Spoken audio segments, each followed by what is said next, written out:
If you really want to understand the story of a city, its dreams, its power, its heartbreaks, and all of its reinventions, you don't really need to open a history book. Nope. You just got to look up. Because every single city writes its own biography. But how exactly does a place like New York City, this massive, sprawling metropolis, put its life story down on paper? What kind of ink does it even use?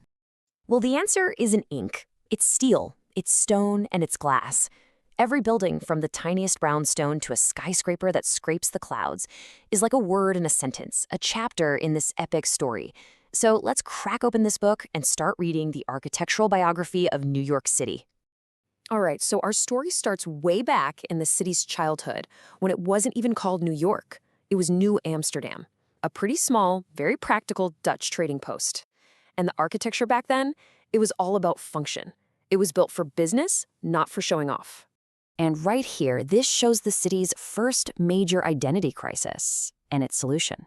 On the left, you've got the city's original DNA, those organic, winding little streets of New Amsterdam that you can still walk down in Lower Manhattan today.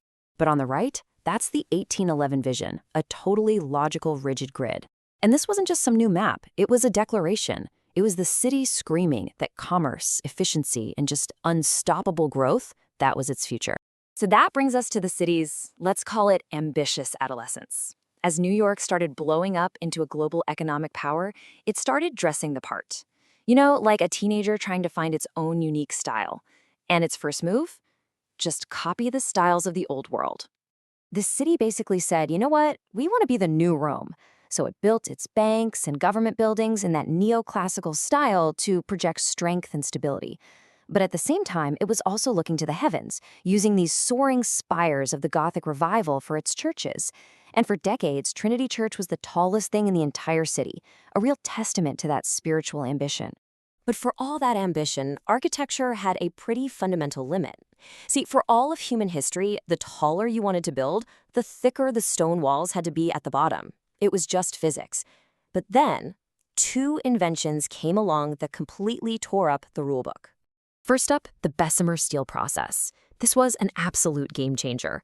All of a sudden, you could mass-produce strong but relatively lightweight steel. And that meant you could build an internal skeleton to hold the building up. And the walls, they just became a thin curtain to keep the rain out.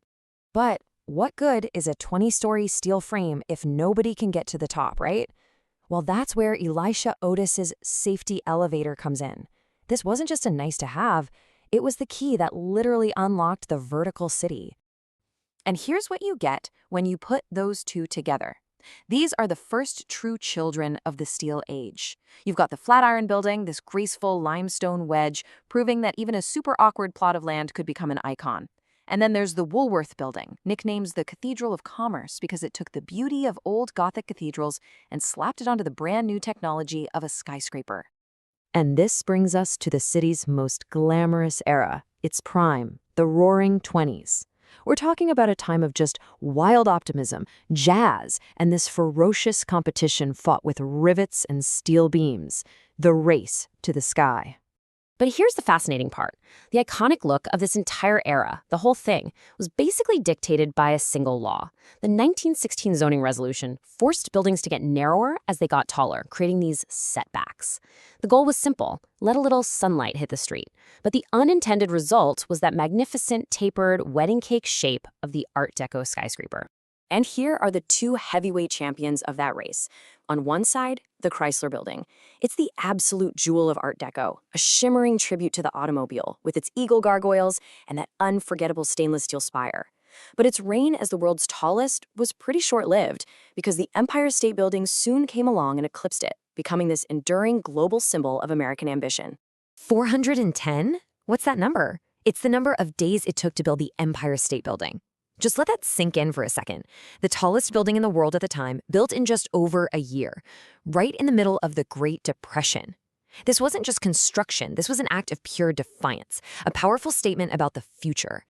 So after all the glamour and heroism of the Art Deco era, the city's biography takes a really sharp turn.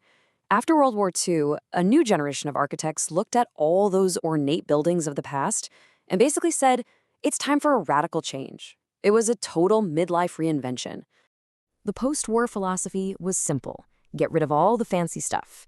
And just like that, the gargoyles, the ornate details, those shimmering spires, poof, they were all suddenly seen as frivolous and old-fashioned. A brand new, much starker philosophy was taking over.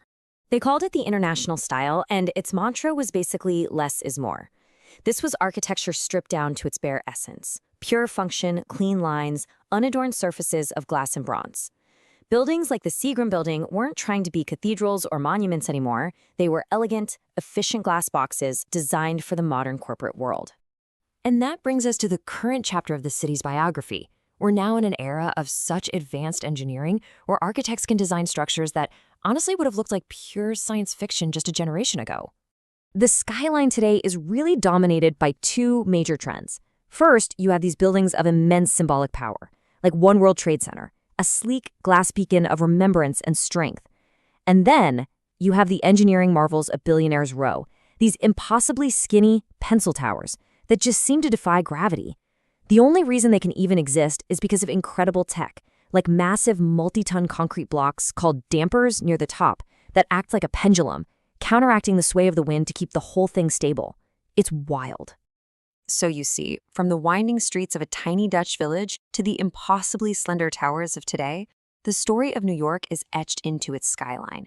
Each era adds its own chapter, its own voice. And this biography is far from over. The final pages haven't been written yet, which really just leaves us with one question.